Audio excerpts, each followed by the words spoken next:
Hey audience. So while usually paper bills and coins are the bread and butter of most economies, today we're going to talk about some of the more unique pieces of currency from around the world. First off is the wooden bill from the Weimar Republic. As we all know, following World War I, the economy of Germany was basically decimated with rampant hyperinflation. To combat this, many local townships just started printing their own money, independent of the Reichsbank. But none of these towns really had any machinery to print paper, so they just stamped wood and called it a day. Problem was, no one really wanted to lug around a bag of wooden blocks, so the regular Reichsmark really made a return, despite its relative worthlessness.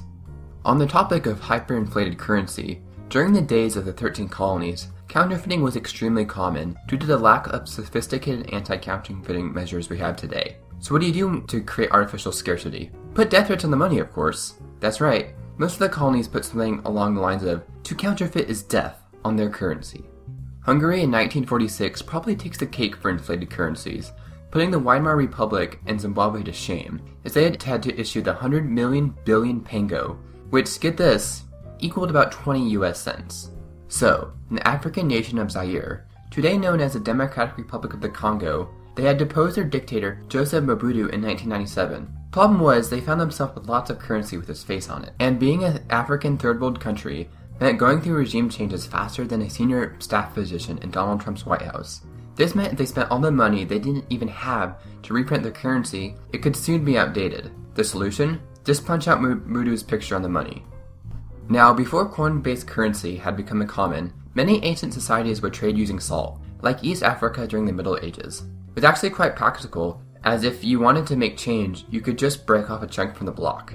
It's quite unfortunate nobody from that time had discovered the YouTube comment section, because they would have been set for life.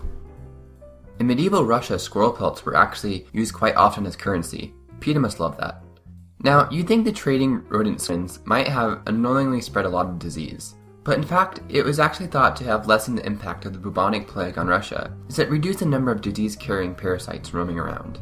Now for the biggest piece of currency on this list, which are the rice stones from the island of Yap in the Solomon Islands, which were up to 12 feet in length.